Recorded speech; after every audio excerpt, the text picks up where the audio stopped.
You're listening to the Built on Sloper Road podcast for Cardiff City fans by Cardiff City fans.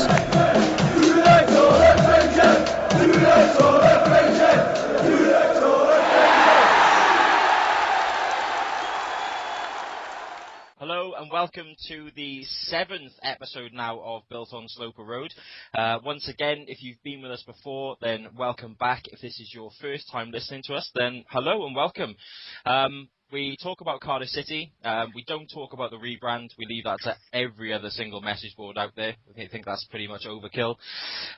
We talk about transfers, the games, and everything else that goes with it. So thank you for joining us, and that's what we're going to talk with. Look, you can get in touch with us all the normal ways. You can get us on our website, which is builtonsloperroad.co.uk, and that's road just RD. You can get us on our Facebook page with the same name. You can get us on @builtonsloperrd on Twitter. And we also have an Instagram page and our brand new YouTube site as well. So go and subscribe to that, and we'll be bringing you loads of cool stuff. Okay, well, listen, I can't do this by myself, as always. I need the other guys. We have the same motley crew as always. Adam, James, I believe you're there. Yeah, I'm here. How are you, man? I'm all right. How are you all doing? Yeah, good, man, good. We've got Benny. Hiya, boys. You all right? Yeah, good, man. How are you? Good. And the delicious tones of Mr. Dean Rood. Good evening. who tonight sounds like a Bond villain. Interesting. And his cat. Yeah, exactly. So listen, anybody that's listened to us before will know that Benny does tend to slip into about 7 different accents throughout the pod. So look out for which one comes out this week. We'll definitely be doing that. All right. Well, listen, we're going to crack on. As always, we're going to start with Dean's stat. So. A few weeks ago, if you don't know, Dean got a book for his birthday with loads of football stats in it. We quite found them interesting. He gave us a few, so every week he's going to give us one. So this week, I can't believe you just laughed at that, Benny. Sorry. This isn't Carry On Camping. Sorry. So he's going to give us a stat. So Dean, take it away, man. Which is your stat of the week? Not Cardiff related, but Maradona scored an incredible 311 career goals. Just in case you didn't know. You could probably Wikipedia that or Google it, but I've saved you the hassle. Yeah, oh, thanks, man. Yeah, okay. That is quite a lot of goals, mine, I suppose. Isn't it? It's it'd be interesting to see where... For one person to score, that's a lot. Yeah, I was thinking, because, I think they made a point today that Michael Owen had made or scored 150 Premier League goals, so... No one cares about Michael Owen. Well, that's true. That's true, mate. He's definitely no Maradona, but it just goes to show that, Maradona scored over double that, and... That is including international goals as well. Yeah, well, still. And I'm just saying that's in total. Yeah. In case people go, oh no, he didn't. He scored 257, I think it is. You're expecting a backlash, obviously, from this. Yeah, I'm expecting a backlash for my stat. All right. Yeah, bring it on. All right, then. So we're going to move on. One thing we really want to talk to you guys about is, especially with the season just around the corner, is our fantasy football league. So we really want to get everybody that's listening to this involved. We're going to have this on our Facebook page. We're going to have it on Twitter. So we really, really want to get you to involved in it. Now, we've got it on Sky Sports. Sky Sports is fantasy football. So make sure you get over there. If you've got a team already, fantastic. You can just join our league. Our league name is Built on Sloper Road, and again, that's RD as the name. If it is case sensitive, it might not be. Then it's capital B S and L. No, start again. Capital B S. I know S and R. So yeah, you can do that, and the pin is 8003104. Okay, so definitely get involved. We're gonna put together a little prize or whatever for the winner at the end of the season. So okay, well, Dean thinks it's going to be him. But yeah, look, we're gonna kind of put that out there. So it'll be a prize for the fans. Obviously, nobody on this pod. But you can kind of get involved. We'll have a bit of banter and everything, and it'll be all good. It'll all be that. So yeah, so there we go. So definitely get involved with that. Guys, any particular kind of players and things like that you've got in your teams that you think you're going to stand out? Dean, anybody in your team that you think is going to do the business for you? Yeah. I have decided to include Oscar. Brilliant. Wow, okay. Hang on. All right, well... Because he played class in the Confeds, and I think he was just showing himself last season. I think he's going to be one to watch this year when he was young. And I think he's a really type of player, and I think he's really going to shine. If anyone else puts him in, I know you put him in because I've said this, because I've looked at everyone's team. And there's only one person that's got Oscar other than me. Okay. I think. I'm just write this down, Deed. Oscar, you said. How do you spell that? Okay, so you think this is going to be his season then? Yeah, I think so. Come on then, Benny. I mean, who have you kind of pinpointed in your team that you think is going to win you the league? Well, he had a fabulous season last year with West Brom.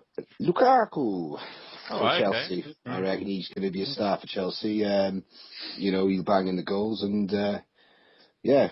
Although, it looks like I have to change Gareth Bale, I reckon, but there we are. Oh, you won't. Yeah, talking about Gareth Bale, that's a good point, because I've definitely not heard enough of that recently on Sky Sports News or any other media outlet in the world. Have you not? No. Apparently, right, yeah. He wants to go to Real Madrid. No way. Apparently, yeah. Fair play. Okay, yeah, that's news to me. So yeah, okay, fair enough. So you think Lukaku's going to press into the Chelsea team and obviously score the goals as well? What about you, Ads? I'm going to get away from Chelsea because that's boring. I've gone for Coutinho of Liverpool. I mean, he's had a wicked pre-season. He's done really, really well. So I tip him for a good season. But no, in my luck, he'll be absolute crap and get injured by September. Yeah, I suppose that's a good thing with the Sky one, is you can do quite a few transfers, can't you, as well? So yeah, it's a bit boring though. It's fun when you get like 5 transfers per window, but like Sky's like 6,000 transfers, just new team every week. Yeah, but I think that's good because you can kind of roll with it. If you know you've got like a Monday night football, for instance, and everybody else has played, you can kind of react to that. I think it takes more skill, But not really, just to go, well, Everton are playing, so I don't think I could pick many points with him. It's not really exactly hard, just a point, Oh, thanks, Dean. Okay, yeah, brilliant. Well, listen, we're on Sky Sports. There you go. So against modern fantasy football. Yeah, well, pretty much. For the record, I'm putting this out there now, right? Everybody loves, knows about my love affair with Mark Hudson. I've put him in my team, and under no circumstances, even if the man breaks his leg, will he be coming out of my team. Touch wood. Well, touch wood, yeah, obviously. But he will not be coming out of my team this season. All right, so under no circumstances, you can hold me to that. If anybody sees me take him out of my team for whatever reason, then you can pillar me straight away. But I'm not moving him. I think Hudson friend. I think, well, he's a friend of the pod. I actually think he's going to have a great season. But I really wanted him in there. I've actually got Kim as well in there. I think he could really do the business as well. So. Yeah, look, anybody that's listening to this, as I say, get involved, get over there, put your team into our league as well. We'll have a bit of fun, and we'll definitely have a bit of banter, and we'll have like kind of regular updates and things like that as well on the pod to see who's maybe manager of the week or something like that. Not to rip off another Sky show, which we seem to do on here quite a lot. All right, so look, we're going to do that. Someone's actually got a full Cardiff team. Have they? Fair play to them. I like that. That's out of an effort. Yeah. I like that. Can you do that? I thought it was like 3 per team. Yeah. Yeah, big shout out to Barnsley's Cardiff. He's got a full Cardiff team. 3-5-2, the sweat team. Well, Barnsley's Cardiff. We like that. It's a lot of time. Yeah, a lot of time. Sorry, I just had to bring that up because I thought it was quite cool. That's right. We like that. All right, look, we've come to that point where we look at what Kadeem Harris has done. Where in the world is Kadeem Harris? I think it's going to be a pretty interesting one this week. Benny, you've been following our midfield maestro, so what's he been up to? Well, if you hadn't known already, he scored a hat-trick against development side. Sorry, I haven't got my notes here. I can't read that. That's all right. But anyway, he scored a hat-trick, and then he scored another goal against Barry on Saturday. He's looking good. He's loving the plaudits from the fans, loads of retweets from the fans, so, about his goals, and, I think he deserves a chance in one of the friendlies now. I really do. Yeah, it's interesting, isn't it? If he's kind of been, this good. I mean, I think his form started to pick up towards the end of last season of the development squad. He obviously hasn't been, like you said, he hasn't been a part of the first team's friendlies against Forest Green or Cheltenham. So, like you said, maybe he's just playing his way back into that. So this is possibly the most kind of prolific week for Kadeem Harris since we've started this, I guess. He's actually doing what he's paid to do. He's a footballer. He's looking pretty decent as well. Yeah, looking pretty decent. Have you seen the photos? The boy is ripped. Yeah. Okay. So what we're going to move on to next then is we'll leave you with that. Sorry. All right. So. Well, look, this is the part where we normally call Jordan Muchwatch, but we're going to change that slightly because of one of you guys. Phil Weston got in contact with us this week on Twitter and said, Much Watch, that's a crap name. I think it should be Much Ado About Nothing. So, look, for those reasons, Phil... That is epic. Yeah. That is brilliant. Your name is in, pal. So we are now changing this whole feature to Much Ado About Nothing. So, Benny, Jordan Much, has he been up to anything exciting this week? No! Okay. So yeah, no fancy tweets, nothing. He's just been up to nothing this week. He tweeted on Sunday he hasn't had a roast in ages. Right. This one I found was fantastic. He tweeted, I can't do this, right? He's tweeted so much funny shit. basically, he tweeted, less is more, #real. Yes, Jordan Much, you are the most amazing, funniest person in the world. It will not top the Cardiff Bay windy picture. Literally, Hang on. guys, if you haven't seen it, Oh, wait, please go go on. and look at it. This is not going to top that picture with the Fanta from Conway and Hudson following on that BT shirt is something else. Just Hudson just wow, just a wow of disappointment, just a get out kind of wow. Guys, we would love to be professional at this point, right? We would love to be able to hold it together for you, but we've looked through Jordan Much's tweets before coming on the air, and this is why we're like this. Look, Jordan, please, man, you're a professional footballer. For fuck's sake, please, just stop tweeting crap.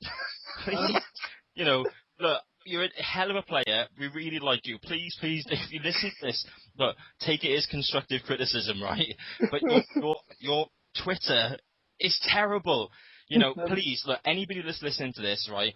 I mean, to be fair to some of you guys, I think you're already on this. You've definitely let Jordan know that we're on the case, so I really appreciate that. Go and have a look at his tweets. Go and have a look at his pictures, and go and have a look at the comments that go with those pictures, because they are something else. All right.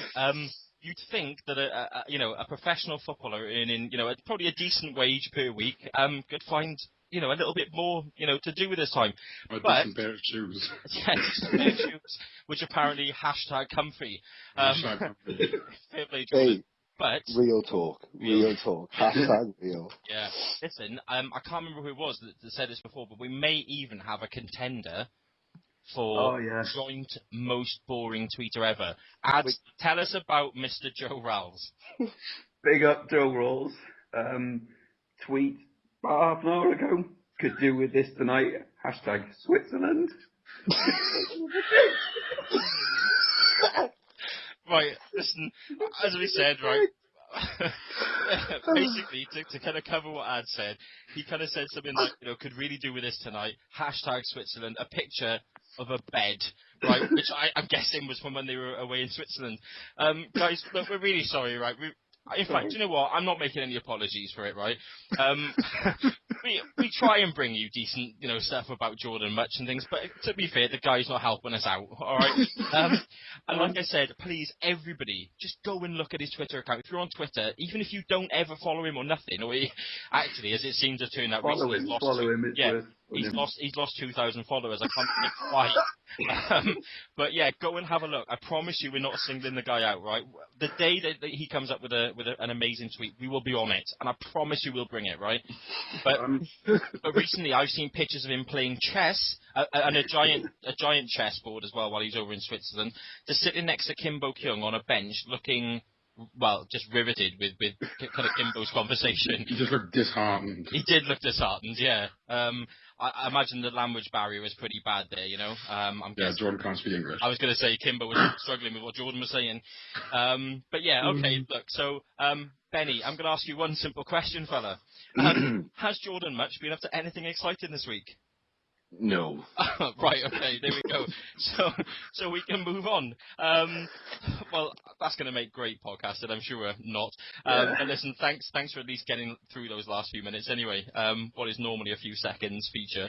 All right, well look, while we're all happy, let's talk about transfers, because we wait absolutely ages for a new transfer since Mr. Cornelius joined us, and two come along at once.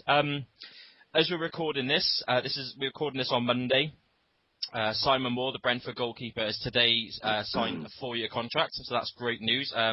We'll come to him in for a second, but on Friday, one of Malky's previous targets, John Brayford, signed as well, again on a 4-year contract, and obviously that's a position I think we've talked about quite a lot actually on the podcast, that, you know, the defensive side and especially right back, we could really do with kind of strengthening. So yeah, John Brayford's in for a fee believed to be somewhere in kind of 1.5 million. Rising up to possible 2 to 2.5 million, depending on all different wonderful clauses. Benny, I'm going to come to you first on this one. John Brayford, that's a decent signing, isn't it? Yeah, very decent, mate. He's well, I went to go see Derby home and away last season, and he was excellent. So I think he's that marauding fullback. He loves going forward. He's bombing up and down the wing all the time, and that's what Kev was doing when Malky first came. So I think that's going to help us a hell of a lot. And oh, what a ginger beard! It's glorious. I tweeted you this week and I said you must be happy with this signing because there's definite ginger in that beard, and you came back to me and said what? Real Viking stock, that guy. Yeah, that is. I mean, we've talked about this before, haven't we? But I mean, that beard definitely clashes with the shirt without any doubt. You know. Yeah. But yeah, no, definitely. Okay, so you know, good signing in your eyes. Dean, what are you thinking about Mr. Brayford? Yeah, I'm glad he came. I wanted him obviously when Marky first went in from last season. He's always been a player I wanted. I can only echo what Benny said. Really, he looked great at Cheltenham. He looked really good. He was up and down the wing. Him and Maynard worked quite well because Maynard sort of switched sides with Cornelius towards the end of the game, and he was they worked well together, and he put a ball in, and he was sublime. If Maynard was a bit quicker off the mark, obviously he's understandable with injuries. He's not as fit as he wants to be, but I think I could be deadly in the Premier League. It's just that quick down the wing, quick through ball onto it, and whip over or slot it home. But I'm really happy, really happy. In fact, and ginger. Yeah, there we go. And you don't think you're not worried at all that obviously yes, a good player in the Championship, but not worried that the step up might trouble him as well. No, not at all. I said when we played Derby last season. Last season. Mm-hmm. I said he's too good. He's too good for the Championship, let alone too good for Derby. He needs to step up. He is phenomenal. Mm. I'm not just saying that because we've signed him as well, because another team could have signed him. I'd say the same thing. He is class. Yeah. Okay. And Ads, what's your thoughts on this fella? Yeah. Well, to correct everybody slightly, Malky said after the Cheltenham game, this is the first time we'd actually tried to get Brayford. We hadn't. Yeah, I saw that. Yeah. This was the first time we've got in for him. Yeah, we hadn't approached him before. We'd been tracking him, but we hadn't bothered approaching him. So it's the first time. That was interesting. Based on the agenda here, you put down discuss his signing and what he brings. I simply put one thing: a right back who can pass. Yeah. Yeah, no, I think that is true. I mean, I think when you sign any player, I don't know about you guys, but I definitely do this. The first thing I do is I go and have a look at the message boards of the team he's just left. And he is definitely one that, they're gutted that he's left. And, they recognise the fact that he is definitely good for the Premier League. I've seen it on tweets, Derby fans tweeting us, I think Dean and people like that, and Benny, basically saying things like, "Oh, look, you've got a great player. Congratulations on getting him because he is a star in the making," sort of thing. So I always look at things like that because there is no better evaluation of a fan, but also a fan of a player that's leaving. If they can speak well of him, I think that's always a really, really good sign. A really good sign, and obviously that's what a lot of Derby fans do. So, I think that he's given us what we need. I think he's a player that gets up and down. Like you said, I think he can do a couple of different things that maybe Kev found difficult. I think that although to be fair, as I think it was. Somebody pointed out on Twitter this week, I pillared Kev for not being able to pass, and that first goal against Forest Green, was a cross from Kev, and a great cross as and well. what a ball as well. Yeah, exactly. As soon as he done it, I thought, oh no, I'm going to get some stick for that on the pod. And he was a great ball, he whipped it in. Yeah, nice pace. His only good ball of the season, though. Well, like I said, maybe we're being a bit unfair on him, and maybe this is the season where, maybe because he's really got some proper competition now, like last season he had Connolly there, which isn't a proper right back. Maybe he's thinking now, well, actually, no, this is a kid that's younger than me, but in my mould, likes to get up and down, can put a decent ball in. But the other thing as well is Brayford does get the odd goal or two. He kind of carries on and goes ahead of strikers, which is obviously interesting for a right back, and will obviously leave you a little bit vulnerable at the back, but maybe that's what we needed, and maybe just we need that kind of player. So yeah, really happy on that one. And the second one, as I've mentioned already, then Simon Moore. I'll put this out there now. I think this is one of Malky's best signings. Yeah. The fee, I thought the fee was around 500k with possible add-ons. It's coming out today, and I honestly don't know how true this is. I mean, Wales Online are the ones that are reporting it, but the fee is 150k with add-ons. Now, if that's the case, we have possibly got one of the biggest bargains ever, because I'm going to say this now, right? This kid is going to be a big, big star. I watched him. I think Brentford were on a few times last year because obviously they were going for promotion, and they had the playoffs against Swindon, and he was phenomenal in them. I mean, he was sensational. My God. For some reason, I don't know why, I thought he was on loan from Man City. Obviously, I got that wrong. But when I was watching them, I thought, oh, this is that kid from Man City, or whatever. And I thought, you can see why they've got him. And it turns out that, he's actually, no, he was Brentford's keeper, and now we've got him. So I don't really get excited by keeper signings, but I really am with this one. I'm interested to know, you guys, where you think he's going to be on this one, and where he's going to be, whether he's going to be number 2, whether he's going to be number 3, or even if he could oust Marshall at some point as well, Ooh, So, number 2. Okay, so go on then, Dean. We'll come to you first. Sorry to butt in. I got really excited. Yeah, I don't think Lewis can captain in the Prem. I think he'd be number 2, Marshall number 1, and that's Lewis on the way out, I think. Reports today that as part of this deal, Brentford are asking if they can take Lewis on loan. That I think that would be pretty fair, wouldn't it? Yeah, that'd be No, because Elliot Parish has left as well. That would leave us 2 keepers in the Premier League, and that's too much of a risk. Well, that's true, but Elliot Parish is a kid that never played anything more than development squad games anyway. We've got a couple of kids like that in our own team that have kind of come in. Dave Richards. Exactly. Of coming of age now to the similar sort of age as Parish. So Malky may even go in for another player like that. I'm with Dean. I've got to be honest. I know we haven't seen a great deal of Joe Lewis. I was actually quite happy when we signed him. I thought, that's a good potential, signing there. But I've never, in the kind of few games that he's played, he just doesn't look right, Nice. But Benny, on Simon Moore himself, then, are you happy with this one? I like you, Steve. I watched him on Sky twice, I think, last year, and he was a very good keeper. He was making some great saves, and he seems quite comfortable in the box as well. And although I read this today, and this really upset me because I thought, oh, here we go, kiss of death here. Highly rated by Dave James. Well, hopefully his handling's a bit better than his. Good old Dracula. But no, I mean, I know what you mean, but I mean, Dave James was a keeper that went on to play a lot of times for England. He may not have had the overall quality himself in the end, but that's not to say that he can't spot a decent keeper, No, I know. For his failings, maybe he can spot something in this kid. I mean, I think he's actually gone on to say that he's very confident that this kid will go on to be an England number 1 keeper in the future. So, brave call, but I mean, there's obviously something about him, isn't there? 6'3", and I know Sky have been showing the penalty save that he made against Swindon as well. For a keeper that's 6'3", 6'4", to get down into the corner that quickly on that penalty save was pretty impressive, and that's what I like about him. I think that he's very, very agile.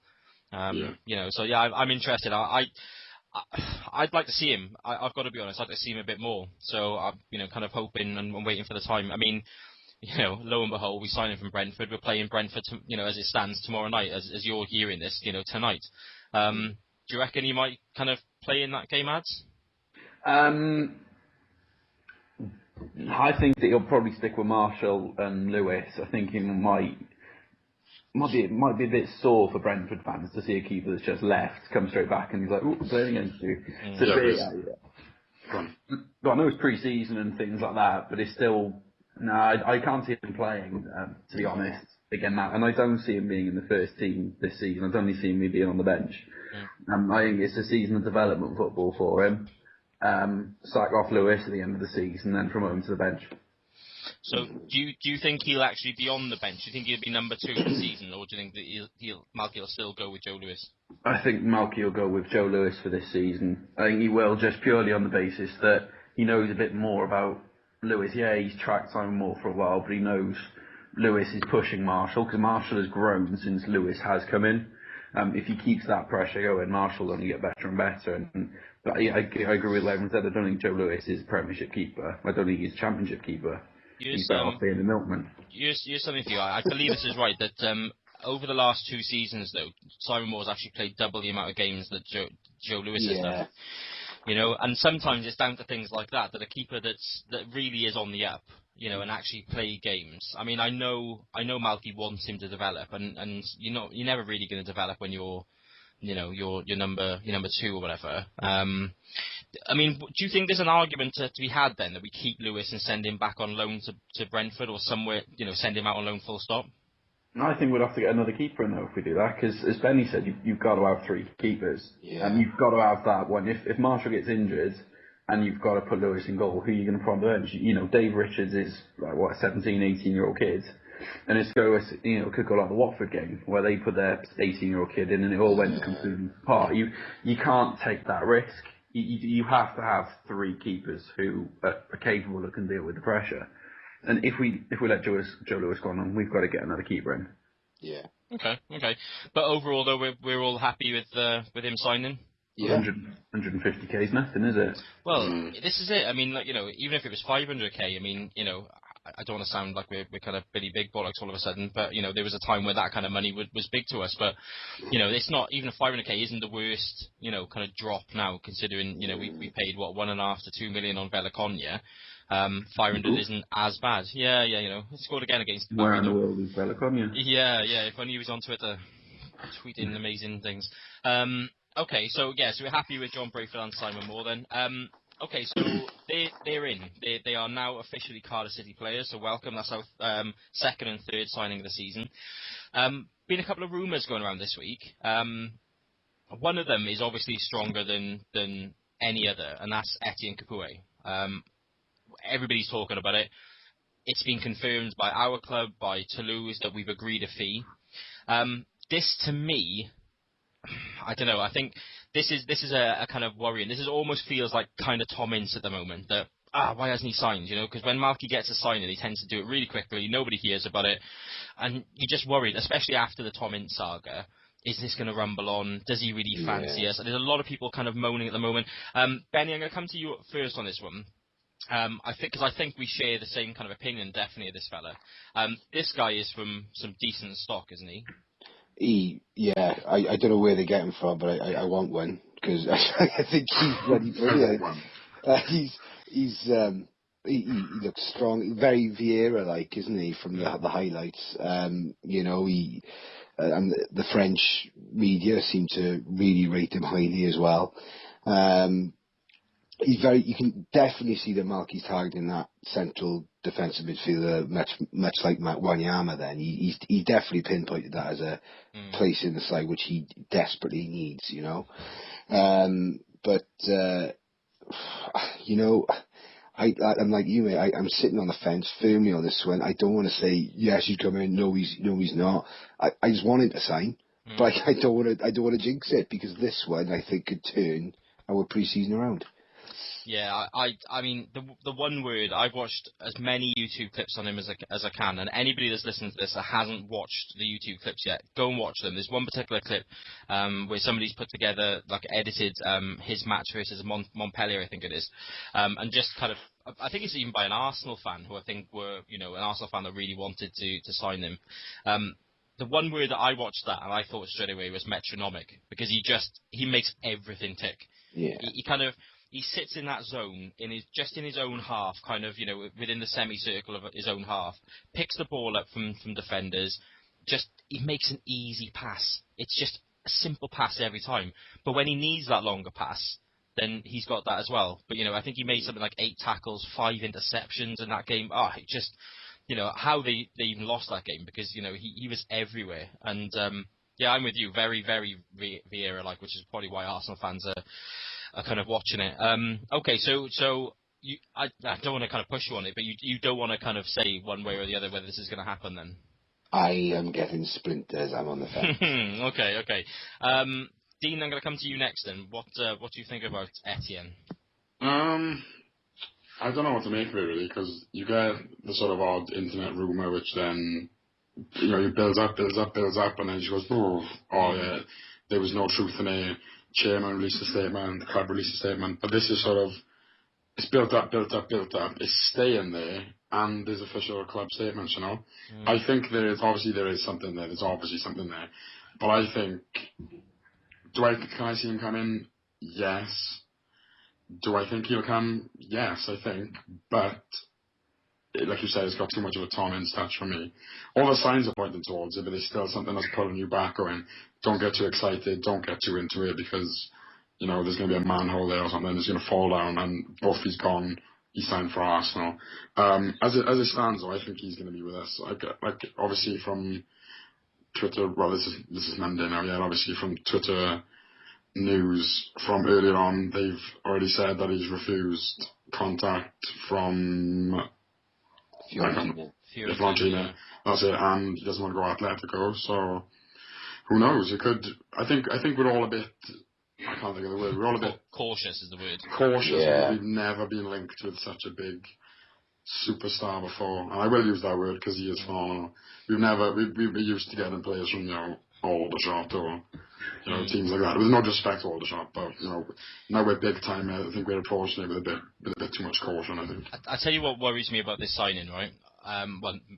Potentially signing, is if this doesn't happen, the Tom Ince saga left a lot of Cardiff City fans very, very downbeat. I think they really thought, even most of us, I think we're going to hold our hands up and thought, that's going through. And then it didn't. And this is a similar sort of thing. I think people are more cautious with this now because of what's happened previously, but I think people want him so much that if it doesn't happen now, and I'll probably feel the same. I'll feel pretty gutted if this doesn't go through, because we are on the verge of signing a player that really is. Not many people have heard of him before, but it's absolutely clear when you watch the clips on him that he's a star in the making, and could definitely play for definitely a top half Premiership team, potentially a top 6, maybe even a top 4. Top 4. Yes. So for us to sign that kind of player would be definitely massive, So we're kind of close on that one. Ads, what do you think of him?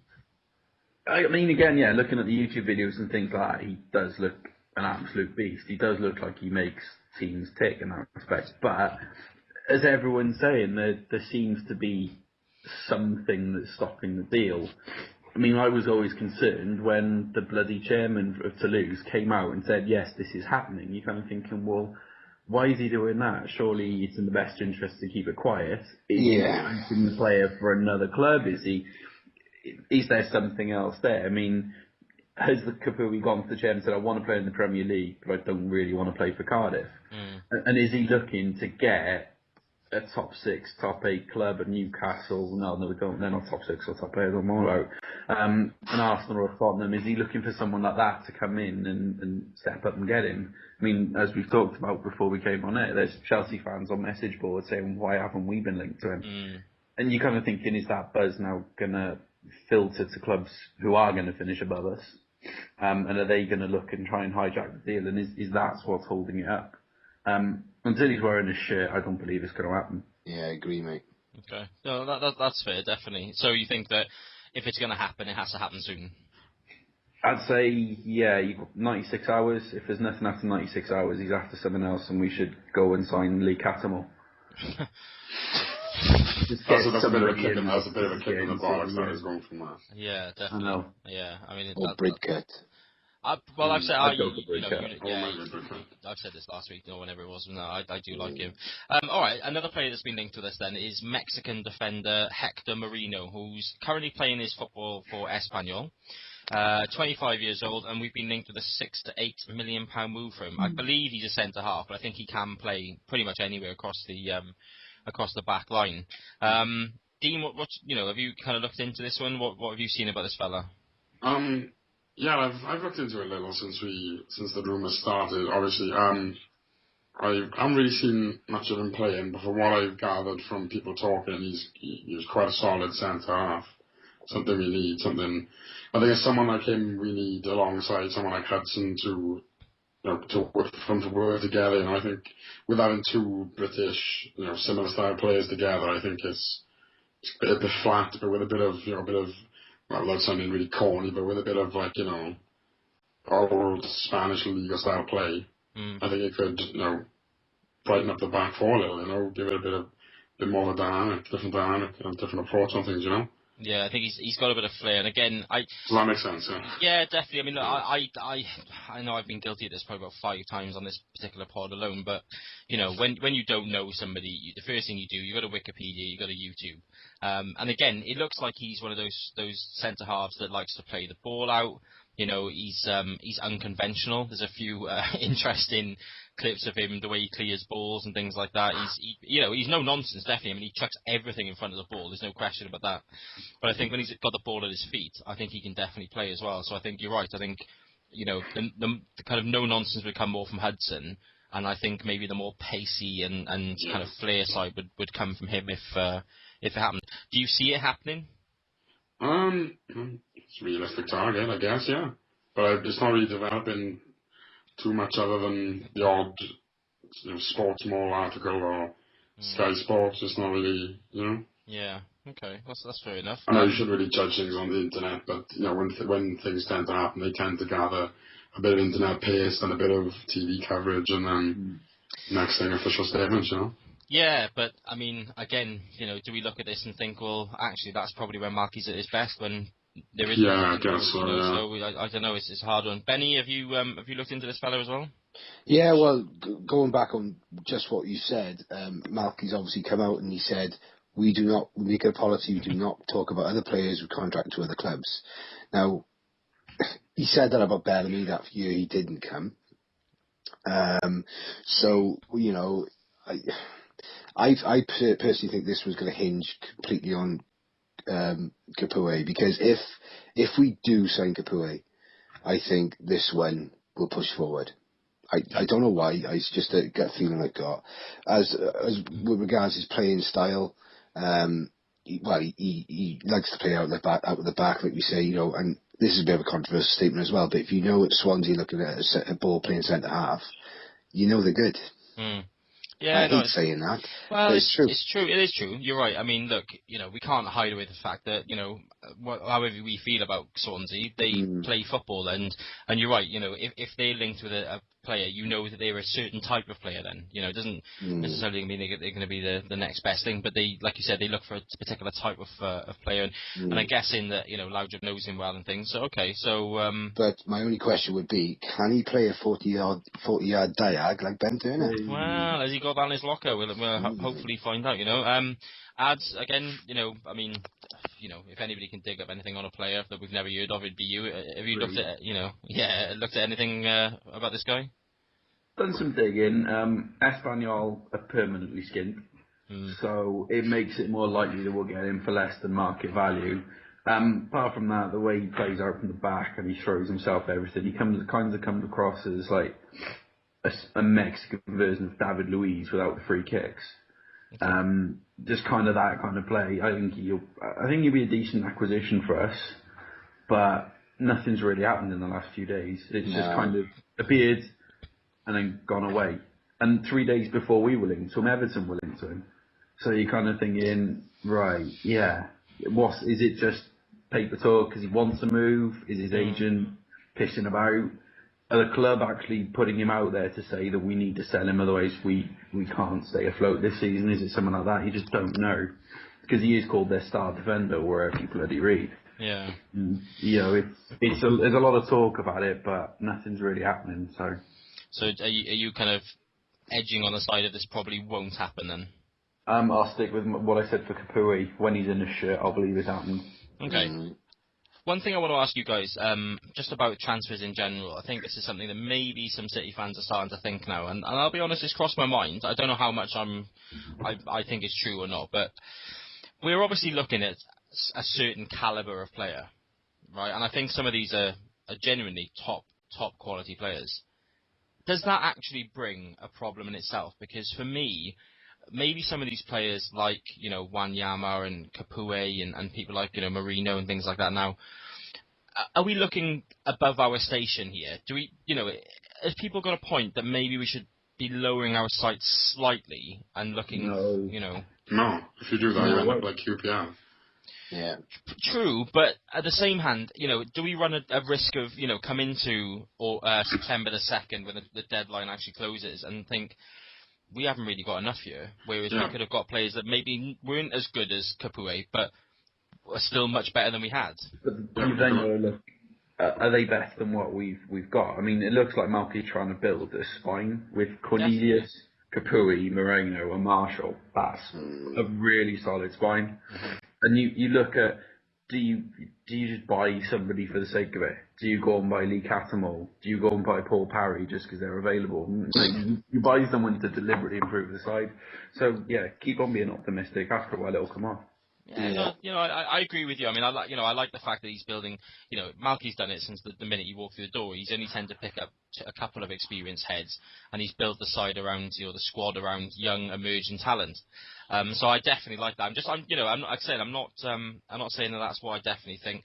Just interesting to hear your views, because it is something that's obviously been talked about at the moment. People thinking, I'll just get players in, which I know there's people that are just desperate for signings and things like that, But okay, so no, we'll leave the kind of transfers where they are for the time being then. Okay, so we're at that point of the podcast again that we absolutely love, where we get to invite a guest onto the podcast. This is one that you guys obviously have been in touch and really wanted us to get onto the podcast. So hopefully you really like this. Mr. No Nonsense Defender himself, Mr. Darren Purse. So welcome to the pod, Dan. Hey. Yeah, how are you doing, fella? I'm all good, mate. Yourself? Yeah, very good. Listen, thank you for coming on. Good. It's good to be here. Yeah, good, man. It's we've had a couple of ex-City players, and we had Clark Carlisle last time out, and yeah, look, it's really great to have you on. I think from our fans' point of view, it's great to hear from an actual player that's represented the club, pretty well, not too long ago, Yeah, so, that's good memories, mate. Good memories. Yeah, good. Well, I think you're definitely held in high esteem, with the City fans even now. So yeah, excellent. All right, so look, I've already kind of mentioned it. We've got the boys on the podcast, so I just want to introduce you to them. We've got Adam. Good evening, Percy. How's it going, Adam? You all right, mate? I'm all right, mate. You? I'm good, thank you. We have Benny. I am, mate. How are things? You all right? I'm all right, Benny. And we've got Dean Rood. You all right, Percy? How's it going, Barry? You all right, mate? Mr. Barry White. All right, so yeah, look. This is the kind of point where we kind of throw it over to Adam, who's our regular stato. Now, for everybody that listened last time out with the Clark Carlisle pod, I tried my hand at stats and failed miserably. Sit down, Steve. I know. Quoting the fact that he had made 470 career appearances and he'd actually made over 500. So that's a bad one, that. Yeah. All right. Thanks. We can click, hang up on this call, But no, look. So for that reason, I can't carry on like that. So we go back over to our normal stato, Adam. So I think Ads has got some stats on you. So take it away then, Ads. Here we go. Hopefully, I haven't got any of these wrong. No pressure. Yeah, no pressure at all. Yeah. Born the 14th of February 1977.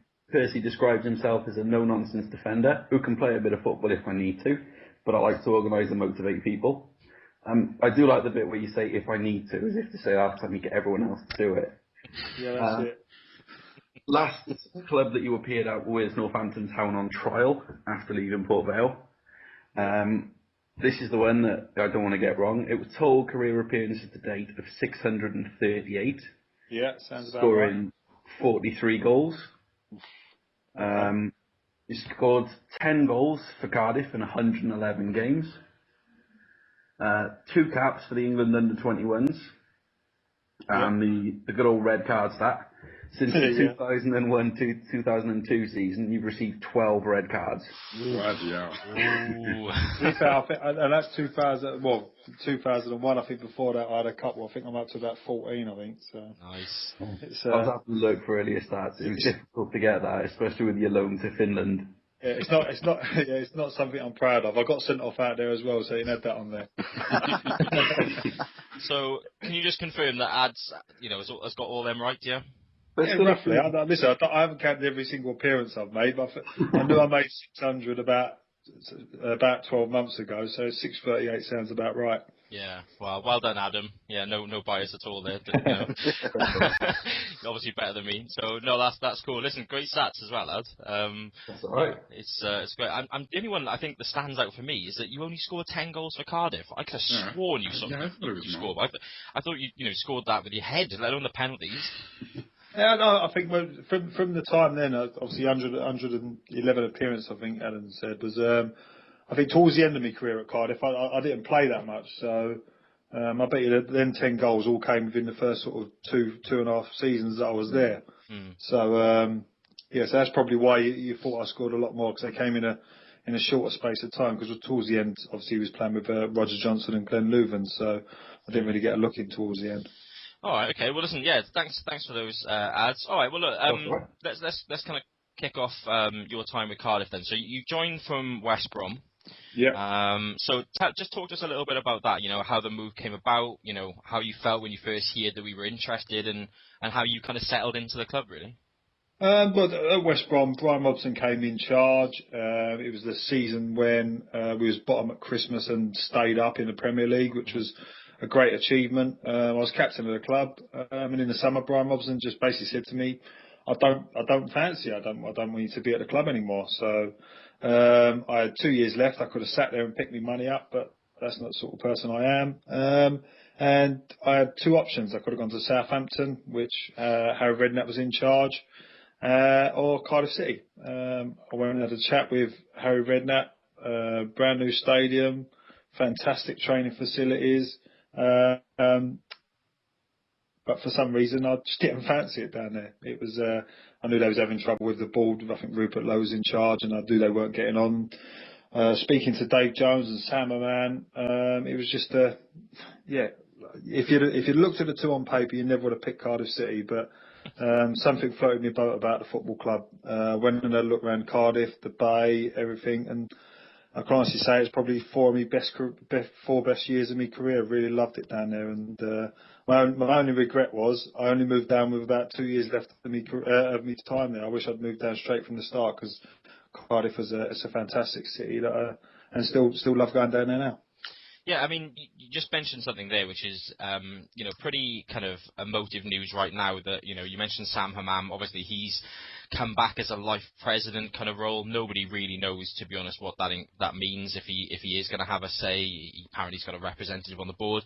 But what I'm really interested in is, because this is something that's been mentioned a few times, that he was really good at signing players. Everybody remembers the getting Spencer Pryor to eat sheep's bollocks and things like that. And the same with Cav as well. So he offered them to me and I declined. I weren't having any of that. Well, this is I'm interested to know, really, like, what's it like when it comes down to sitting down with Sam Hammam? What's he like as a person to actually try and sell the club and sell the dream to you? Well, the first bloke I met was Dave Jones. He'd rung me up and said, "Look, I'm really interested in signing you. Can I meet up?" And I met up with him at the Hilton Hotel at Bromsgrove. I think the Cardiff were playing against Accrington Stanley on the Saturday going up to Scotland. And exactly. So I met up with him on the Friday morning, and he said, "Sam Hammam really wants to meet you, but I don't want you to get him to meet him." They said, because he's so full on, he's in your face. I want you just to take your time, make a decision. There was no rush, no pressure. And I said, "No, I'll come up to the game." And I went up and watched the game. And on the way up, I met up with Sam at a hotel in Stoke. And the first thing Dave Jones said to me was, he said, "When you meet him, don't look at his eyebrows, because if you look at his eyebrows, all you'll ever do is look at them every time you speak to him for the rest of your life." So I'm sitting there having this meeting, and I looked at him, and he's got hair all over the place and everything like. But really nice bloke, got on really well with him, great character, and just a genuine bloke. Don't know how he's made so much money in business and all that sort of stuff, because he's a little bit balmy, but no, excellent. And he just sold the club to me. What he wanted to do with a football club, get them promoted to the Premier League, build a new stadium, new training ground. And then you look at it 7-8 years on, it's all come to fruition. So he had the light, that goal that everybody wanted to go to, and it's happened now.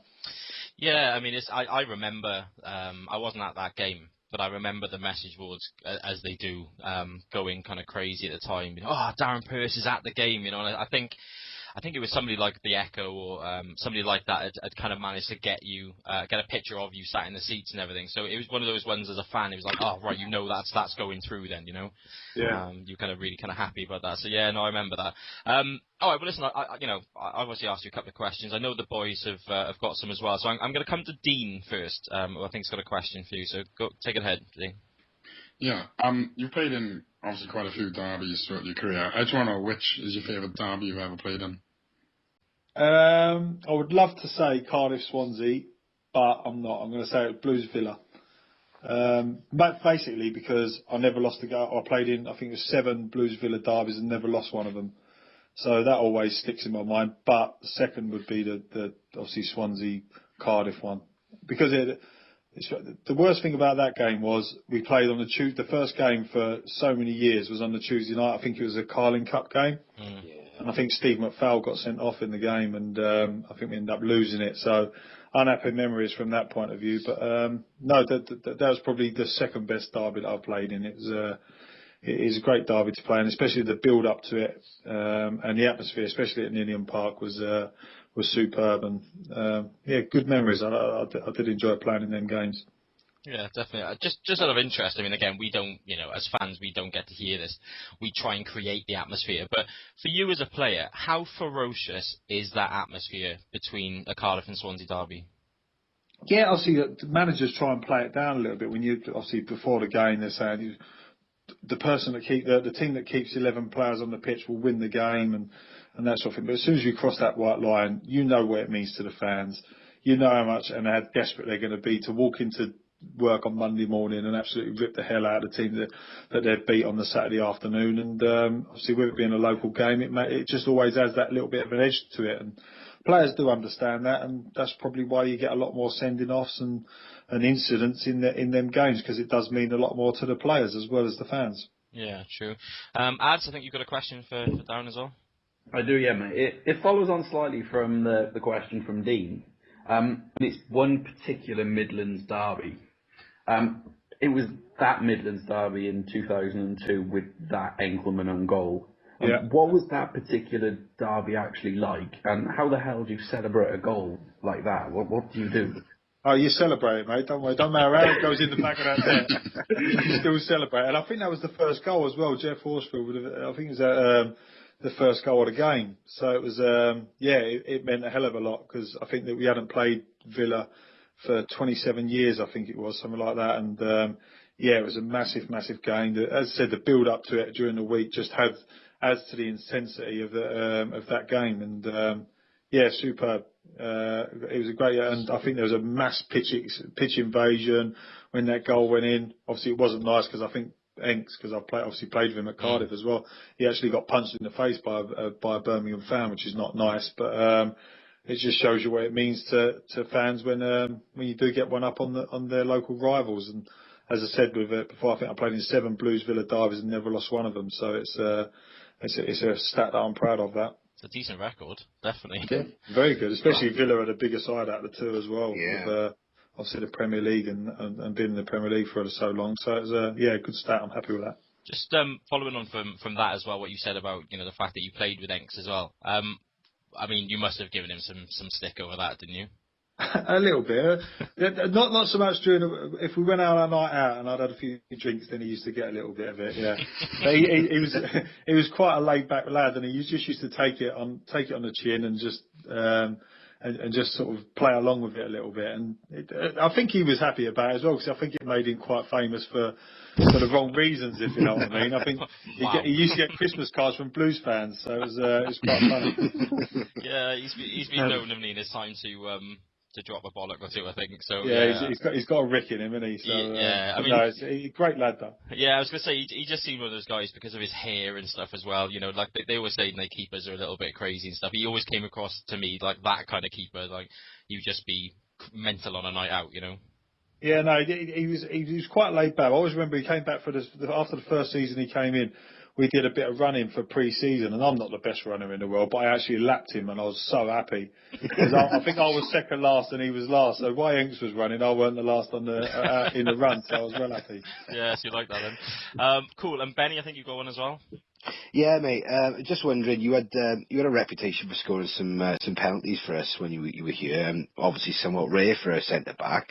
What was your favourite penalty for us, and more importantly, what technique did you favour? The guts and glory power penalty or the finesse penalty?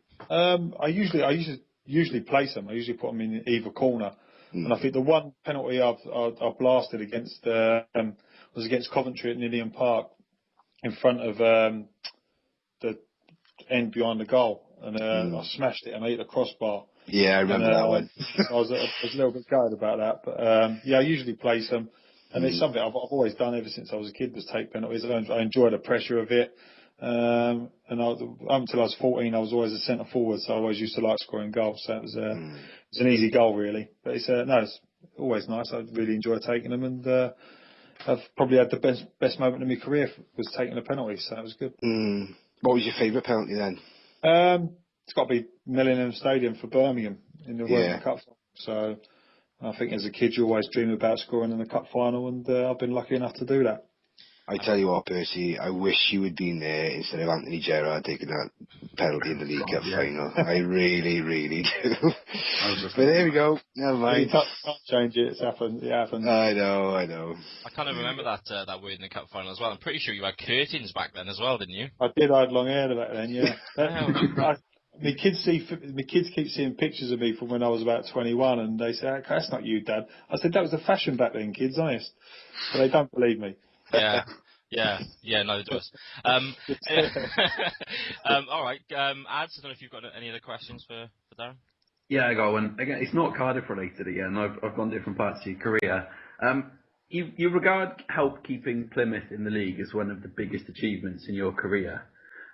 It's actually asking, how hard is it to focus as a professional footballer if you've got a club that have got problems at board level, sort of like as you've referenced Southampton with Rupert Lowe, you've got Plymouth with all the financial issues, us as well, we've had loads of problems. So does it affect your game at all?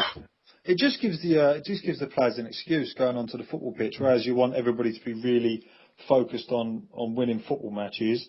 If you do lose a game, you do go 1-0 down or 2-0 down, it gives them an excuse because they can blame somebody else for losing the game. They don't look at themselves and blame themselves for it.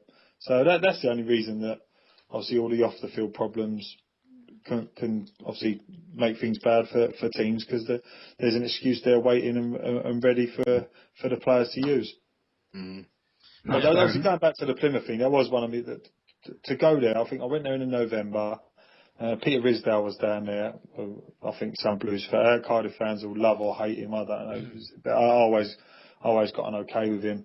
And I think we was 9 points off safety. And to stay up with 2 games to go was an unbelievable achievement. And as I said, one of the best in my career, and I do look back fondly on that. Yeah, no, I mean, yeah, that we've had some good battles with Plymouth down the years as well, and it's always a shame to see clubs. I mean, they were really struggling when they at one point. We didn't know whether they were even going to stay in business. Same with Portsmouth and teams like that. It's always horrible to see, isn't it? Yeah, I think but the teams that do come out of things like that, especially obviously Cardiff have been down there as well, is if they've got strong fans like obviously Cardiff, Portsmouth, Plymouth, clubs like that have got, the club will survive, because everybody rolls their sleeves up, just gets in together, and they won't let the club die. And that's what obviously the Portsmouth and Plymouth fans have done, and Cardiff fans alike, because they're all top quality fans, and they're people that don't want to see their football club die, and that's why they'll continue to survive. Okay. Dean, I don't know if you've got any other questions as well? Yeah. If you had to describe the South Wales Derby in 3 words, what would it be? You chucked that one on me. I could have thought about that. Intense, kick, bollock and bite, if you can use them words on here. Listen, as much as it's, as I said, it's not the top derby. It's not far behind the Blues Villa one. It is intense. And love playing them. They're great. They're great games to play. And I'm trying to think of another word. See, I'm not intelligent enough to think of all these words. I was better at maths than English. You know what I mean? We'll give you passionate to help you out. Passionate's another one. Yeah. Just on that one as well. I mean, you mentioned earlier on that managers, and I'm sure Dave Jones is the same, try to play it down. The kind of let's keep 11 players on the pitch, etc. I mean, for you personally, as Ad said earlier, you class yourself as a no-nonsense defender. Were you thinking that going, fuck off, I'm getting stuck in here? This is a South Wales derby, you having a giraffe? Of course you do. You're always thinking that first tackle, I'm going to smash the hell out of that, like, whoever you're playing up against. Good stuff. It's what you do. It's what you do. Listen, you never intentionally go into a tackle to hurt someone or anything like that. But if the ball's there to be won, you go in to win it. Yeah. And I always find people that pull out of tackles get injured more often than the people that go into it full-blooded. So, you need to win your tackles and win your personal duels when you're playing in local derbies. And as I said, the team that wins the majority of them will go on to win the game. I mean, just what you were saying then about pulling out of tackles and that being the kind of catalyst for so many injuries. Do you think that's really true then? That the more you pull out, the more likely you kind of are to get an injury from that? Yeah. If you go into a tackle and you're fully committed to it, you might come off with a knock or you'll end up with a bruised leg or a bruised ankle or something like that. You pull out of a tackle, you've got more chance of getting caught by a stray leg or like jumping in the air, land on your knee and twisting your knee. I'm a big believer is train the way you play, go into your tackles, and everything will be fine. Yeah. It's train the way you play. And when you're in games, you can't be pulling out of tackles because it's your livelihood at the end of the day. And you need to. There's always somebody else that's trying to stop you from doing your job. So you need to go out and win your tackles and win your headers and get the better of the game, really. Yeah, really interesting point actually. Probably explains why Tate at Swansea spent so much time on the sidelines. Anyway, very many reasons. Golf cart. Benny, I think you've got a question as well. Yeah, it does. Basically, you came to us as club captain, and obviously you were ever present for us for the first couple of seasons. Towards the end of your time with us, you were in and out the side, and you weren't a regular starter as much. Did Dave ever give you a reason for that or not? I didn't think he had to give me a reason, really. You look at the two lads that were playing in front of me, Roger and Glenn. They're both top quality players. They've both gone on. Roger's played in the Premier League since, and Glenn's gone on and played in the Scottish Premier League. Now he's playing in the Spanish Premier League. So, listen, sometimes you've got to hold your hands up and say that there's two people that are in there that I don't think they were better than me, but they suited the way that the manager wanted to play. Listen, if they was making mistakes and it was costing us goals, I would have had something to go and knock on the door to the manager and say, why are you not playing me? But they wasn't. They came in, they did well. They got sold on for big money for the football club. So there's no complaints from me for that, and I was just happy to see the club doing well. Yeah, fair enough, mate. No problem. All right. I mean, I think that's all the questions we have. We're going to move on to fans' questions in a minute. One thing I want to ask you about, okay, and this is more, I don't know if this is a myth or whether it's definitely true. This is, I suppose, we'll clear it up for everybody. This is like one of these Balotelli stories. You really don't know if they're true or not. Leeds away. Yeah. You were there in amongst the fans. Yes, I was. Yeah. And when the kind of chant went up of shoes off, if you love Cardiff, etc., your shoes came off. No. That's not true. No. Right, okay. My hands were in the air. I was singing along. It was a cold night. I weren't going to take my shoes off. It was a dirty floor. I had a nice pair of socks on that day, so I didn't want to get them dirty. It was Ellen Road, of course. It was dirty. But to be fair, the fact that I think you were in the away end along with the Cardiff fans, I think was big enough anyway. I think. I think I'd signed for Sheffield Wednesday then. It was only half an hour up the road, so it it was a no-brainer for me to go and watch the game. And I think Cardiff won as well, which was 4-0, I think it was. Yeah, that's right. Yeah, Bellamy scored, I think. So yeah, I think that was one of the Lee Naylor goals, I think. Yeah, that's it. It was a hell of a goal. Yeah, it was a great finish. But yeah, I mean, to be fair, you say that, but look, I think that may be playing it down a little bit, because from a Cardiff fan, you didn't have to go to the game. All right, it's half an hour down the road, but look, you could have been with your missus and your kids. You could have gone off and done something there. And even if you decided to go to the game, look, you could have sat in like the director's box. Look, I'm sure your agent could have got you decent tickets. You went in amongst the Cardiff fans, and I think that's probably one. And I say one because there is so many, but one of the reasons why I think you're held in such high esteem with Cardiff fans, because you do things like that, Yeah, listen, something. I got my 11-year-old boy still. Well, he's just starting to sway to go towards Tottenham, but I'm still trying to keep these allegiances to Cardiff. He still follows the club. So when you got a son that follows the club as well, it's still a club that I hold in high esteem. I loved every minute of the time there, and obviously if there's another game, I'll be there to watch it. I think I watched about 4 or 5 of their games last year. So it was it's all good. And your boy, is he a player? He's all right. I'm his biggest critic, but he's okay. He's a good little lad. Yeah. He's got a chance. Yes. He's got red cards in him, Percy. He's got all that.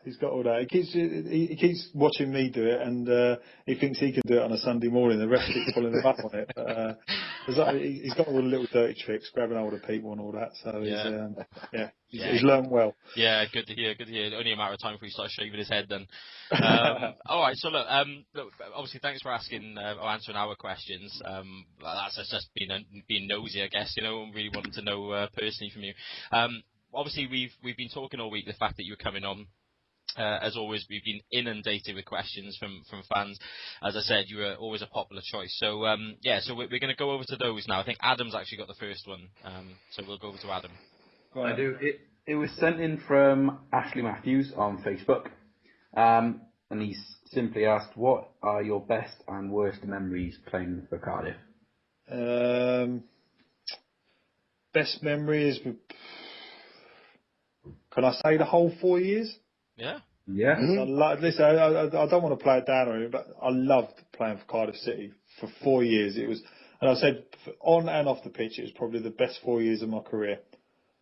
If you had it in total, like with my family life off the field, the lads that were down there and playing for Cardiff, it would probably be the best 4 years. We were not my most successful, obviously, because the time at Birmingham with getting promoted to the Premier League and all that sort of stuff. But from a playing perspective and family life, it was the best 4 years of my career. Loved it. I haven't really got a worst part, really. Probably leaving the club, probably my worst time. I think I still could have done a job for another year or two, but that's life. Yeah, I think probably most of us felt like that as well. Definitely. All right. So thanks for that one. Benny, I think you've got the next one. Yeah, it's sent in by @Jenks_88 on Twitter. There it is. How aware are you on the pitch of the fans' chants? And do you remember a chant about Nathan Dyer saying, "Darren, watch your purse. Darren, Darren, watch your purse," when we played Swansea? I remember that. I think we was warming up together, and I think it came out from the fans. Yeah, I remember that one. Are you? I was going to say, just on that, hearing the chants. I mean, you know more than anybody about the Ayatollah, and kind of constantly being demanded to do it throughout the whole time, especially if you've gone and scored. You're trying to concentrate on a game of football. So I mean, how aware really are you of those chants, though? Well, the Nathan Dyer one, I was warming up with him next to him, running along the side, so I didn't have a game to concentrate on. So I was having a bit of banter with the fans. So it was a good laugh. But when you are playing, you do hear things, but you are concentrating on the game. But when you do hear the fans singing to do the Ayatollah and that, you have got to do it because it's a tradition at the football club, and obviously everybody you do want to be liked by the fans, and nobody ever wants to walk out on that pitch and your own fans are booing you. So it is nice, and that's something that's unique with Cardiff. No other team has got anything like that, like the Ayatollah or anything like that. So it's a great thing for the Cardiff fans to have, and it's very unique. Was it your job as kind of club captain when we sign new players to kind of say, right, look, you're going to be playing tomorrow or whatever, look, when you hear this, you need to kind of get on it straight away? Yeah, you used to, and especially the new lads. If you did forget to tell them before you walked out on the pitch, when you heard them singing the song during the game, you'd always run up and give them a little nudge saying you got to do it. But more often than not, the lads knew about it, and they took it in the heart that it was. It's a great thing, and as I said, it's nice to be liked by the fans, and if they was singing it to you, it means you are liked. So yeah, true. They didn't used to sing it to me very much. Don't say that. Come on. Dean, I think you've got a question as well. Yeah, this is from Peter Slater on Facebook, and he asks, do you have any ambitions to become a manager? And if so, have you done any coaching badges? I have got big ambitions to be a manager. I do really want to do it.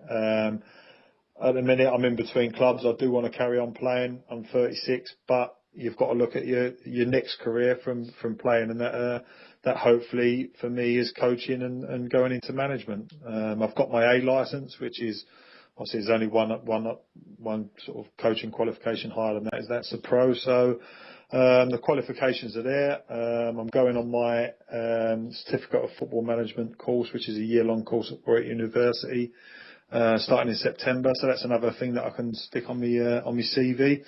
And who knows? I'm desperate to do it. I think I'll be good at it, but you just need that opportunity, and hopefully the opportunity will come along for me.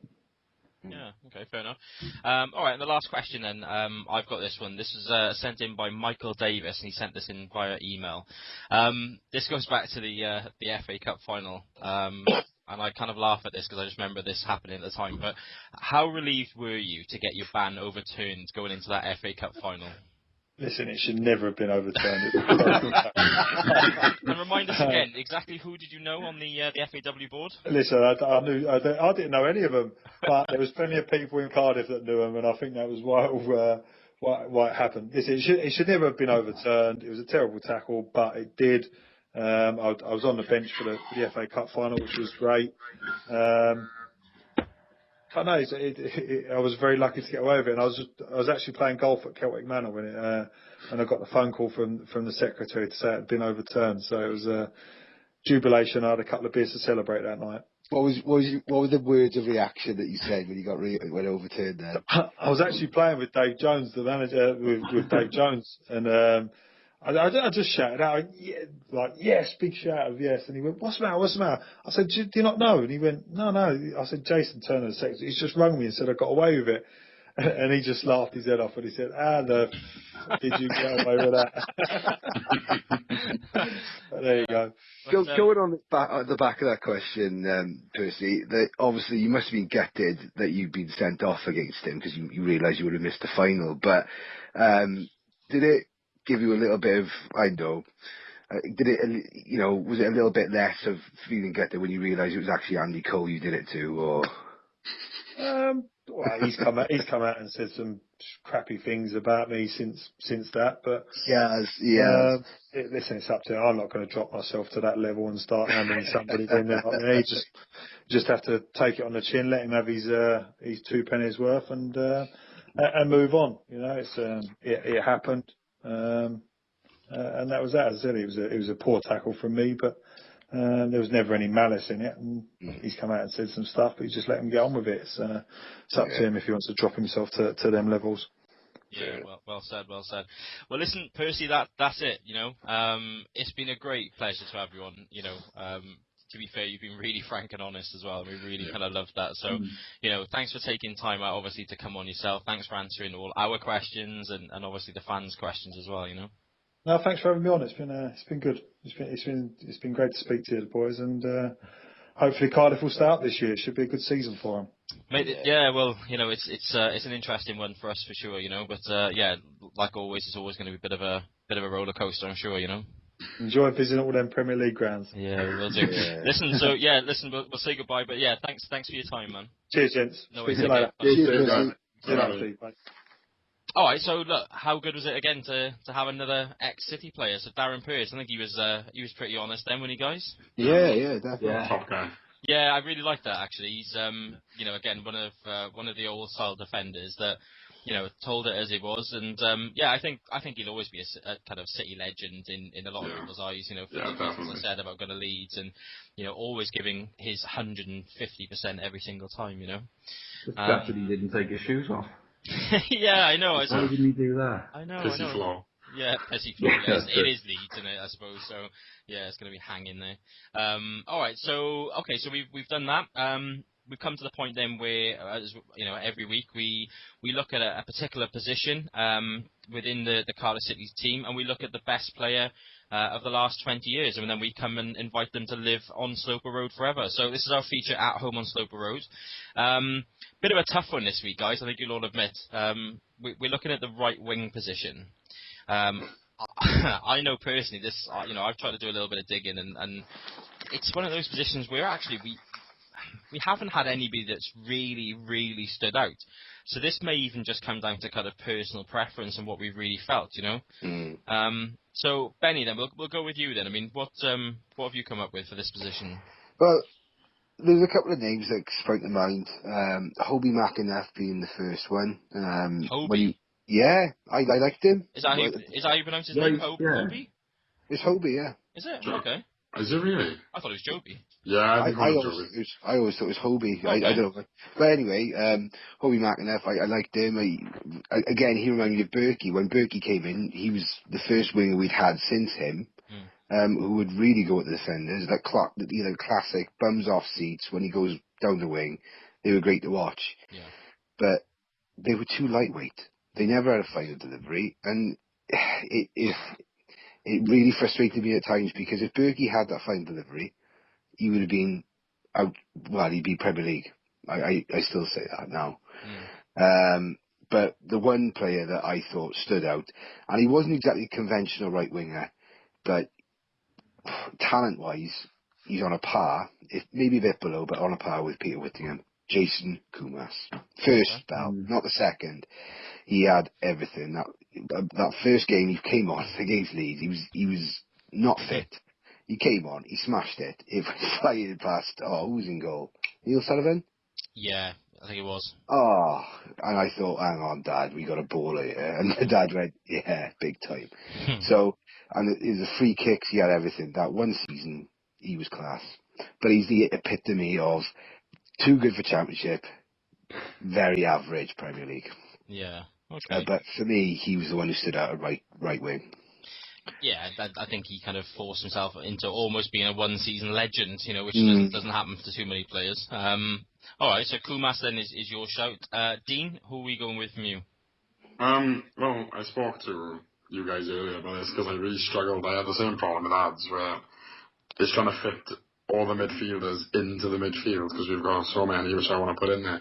Initially, I wanted to move Ledley out to the right just to free up a central midfield role.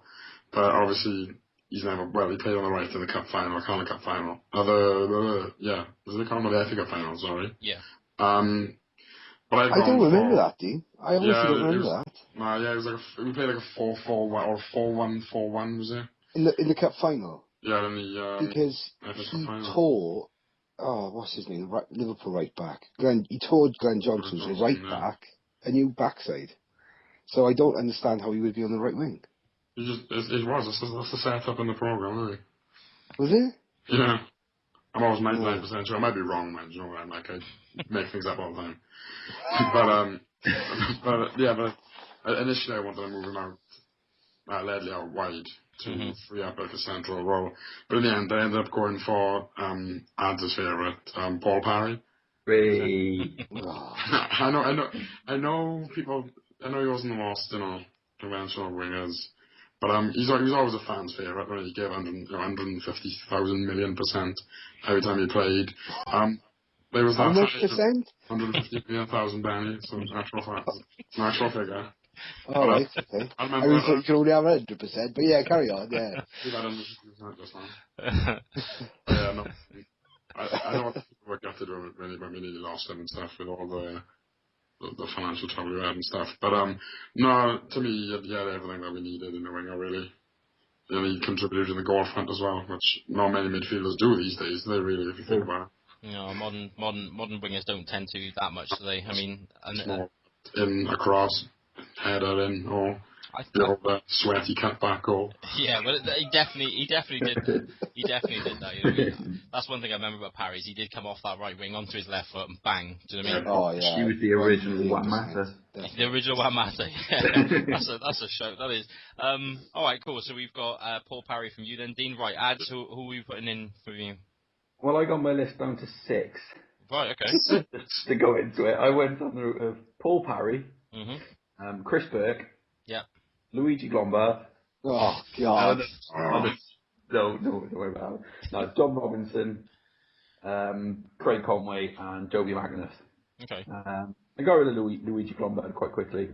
And I couldn't break it down. I got to Joby Magnus and Craig Conway, and I just could not sort of decide between the two. So I'm still deciding now. And I'm actually going to go with Craig Conway as a last-minute decision, proper last minute.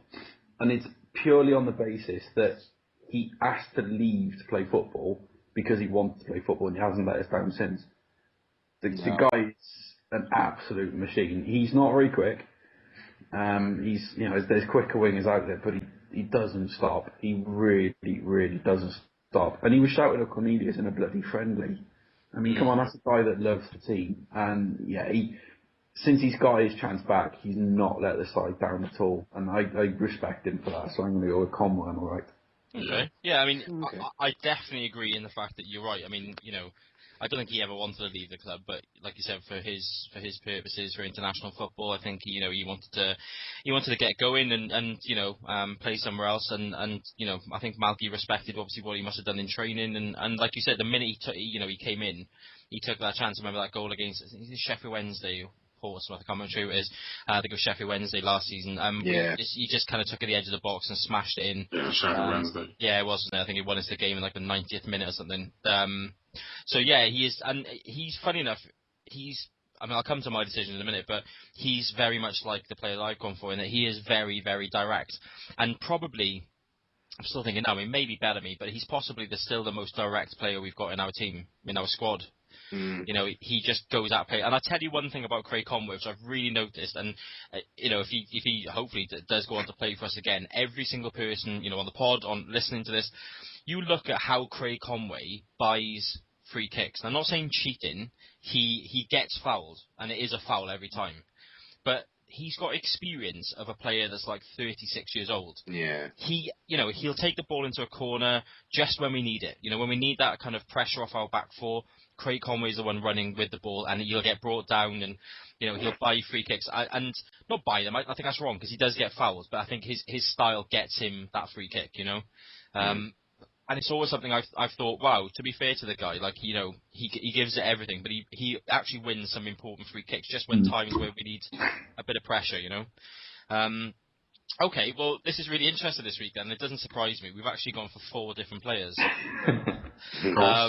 So I kind of looked. I really struggled with this. And I just, again, a little bit like what Benny said about kind of bums lifting off seats and things like that. I went for Chris Burke.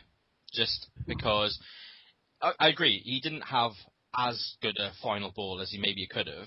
But I remember, signed for a free or like 15,000, I think it was. But I remember again looking back on YouTube and seeing this goal he scored like against Falkirk away on a rainy Wednesday night where he'd like run from right back position all the way and scored. And thinking, this kid's decent, and that's what he did. He just always ran his guts out, Always got on the end of some good balls, always had a good first touch. I mean, I remember the goal against Doncaster on Bellamy's debut when Bellamy had picked that ball up and just launched it and went through and scored. He is really direct. When he had the ball, everybody suddenly kind of, the ground kind of lifted and kind of groaned in a good way. It was like, oh, go on, Berkey, take him on. And that's what he did. He used to terrorise fullbacks, and definitely one I was absolutely gutted with when he decided to leave. Yeah. Really wish he'd kind of stayed with us, in I think 2011 when he left, and not surprisingly won Player of the Year in his first year at Birmingham, scored some great goals for them, and I actually think he's still one today that could probably still do a job for probably a bottom 6 or 7 Premiership team, So that was my reasoning, and I think again loved by the fans and probably would definitely be welcomed back by any Cardiff City fan tomorrow, you know. So this is interesting, and so this is probably even more controversial, is that despite the fact that I've got the casting vote, I'm not going to go for my own vote this week. So, yeah. I think we can dismiss Parry as well. I picked him just because he was a fan's favourite. Well, I'm not going to go for Parry, I'll be honest. Yeah.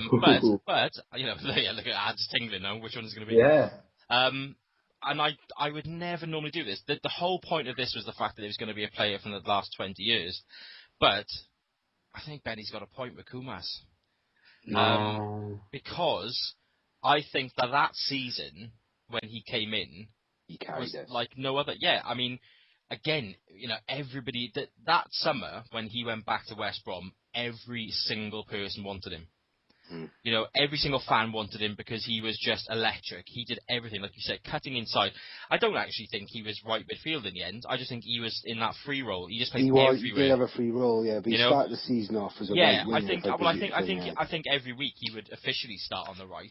Yeah. But I think actually through the game he would just be everywhere. I mean, he'd be like as a second striker every time we got, you know, go on. It became like a 4-3-1-2 with him, didn't he? Yeah, He just played in the hole all the time and just did what he wanted.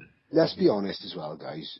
Who didn't get excited? I know he didn't work out the second spell, but who didn't get excited with the prospect of Chops, Bothroyd, and Kumas? Yeah. Because I tell you what, when we signed Kumas, I thought, well, that's bloody hell, that's the missing link, that's the one that's going to tear up defences. Unfortunately, it never came about, whether off-pitch rumours, what have you, but the guy was absolutely class. But could you, here's a point for you though, Steve, could you really have two luxury players like Whittingham and Kumas on the same side? Well, I think we did, didn't we? Wasn't Whittingham here at that time as well? I mean, it would have been in and around, but I mean, this isn't the side that we're going to put out on the pitch, so we can do whatever we want. True. So we are going to have two luxury players. It probably wouldn't work. You're right, but on the same hand, I just think that for that reason, you know, he was box office. You know, everybody kind of went into that game. They were gutted if they got to the ground and heard that he wasn't playing. You're right. The second time round, I mean, I remember, I think it was the game against Burton Albion in the Carling Cup. We were 1-0 down. I think Ross McCormack ended up scoring a hat-trick. I think Kumas might have even got the last goal, or it might have he came off the bench and set up Chops. Yeah, I think he set up like 2 or 3 goals. And I went home drooling. I thought, my God. I just thinking, you know, he's back. Because again, with that one, he was never fit. Dave Jones played him purely out of nothing more than we need to get Kumas on the pitch. Because I think he'd waited about 2 weeks for that as well. And they were like, right, we've got to put him out there. We've got to appease fans. You know, we'll put him on an extra time. And he did. He ended up, you know, putting some great through balls. I think it was Chopper actually scored the last goal, and McCormack scored a hat-trick in that game.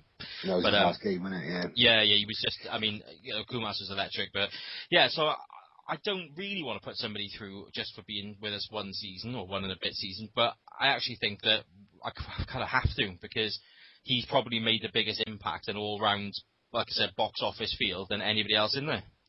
So, Jason Kumas, you're in the Hall of Fame, my friend, and you are now coming to live on Sloper Road forever. So, well done, Jason Kumas. So, well done, Jason Kumas. Yeah, that's the other thing. Every time we got a free kick outside the area, it was always that, Yeah. you know, the fans demanding who took free kicks, as only Cardiff City fans do. So look, that's it. You know, that's the pod again. So hope everybody listening to this has really, really enjoyed it. We've had great fun making it again this week, as always. Look, don't start the Jordan Much thing again, please, and not hold it together. So listen, lads, firstly, thank you for being on, as always. Thank you, obviously, a massive thank you to Darren Purse for coming on as part of the interview. One thing we want to push you in the way of, we're going to do things slightly differently next week. We're not going to have a guest, but what we're going to actually have is a guest podder. So we're going to have somebody on with us next week. It's not like a guest, as in we're not going to bring you on just to interview you and talk about, you know, how many times you've watched Cardiff City and all that boring crap. We are actually going to be part of the team. So we're going to go through everything as normal, the signings, you know, we're in the World's Kadeem Harris, all these different things, and you're going to be part of it, okay? So you're going to be in here recording the pod, just like Adam, Benny, and Dean, and myself no different, okay? So look out for that, because that's going to come out on Wednesday. So tomorrow as you're listening, or whenever it is you're listening to it. But look out on our Facebook pages and look out on Twitter. We're going to hold a competition, and we're going to find the best person, and the four of us are going to decide who we're going to have on. And next week you're going to be on. So the only provisos are that you're around next Sunday at 8 o'clock and that you have Skype. That is it. So get involved. Make sure you kind of let us know why you believe that you should be on here. And yeah, you'll be sat next to us all next week recording this. So yeah, there we go. Listen, guys, thanks for coming on. Thanks for being on as always. And yeah, look forward to speaking to you all next week. All right, take care, guys. Ta-ra. Bye. That was the Built on Sloper Road podcast for Cardiff City fans. Get in contact, builtonsloperroad.co.uk or at builtonsloperrd on Twitter.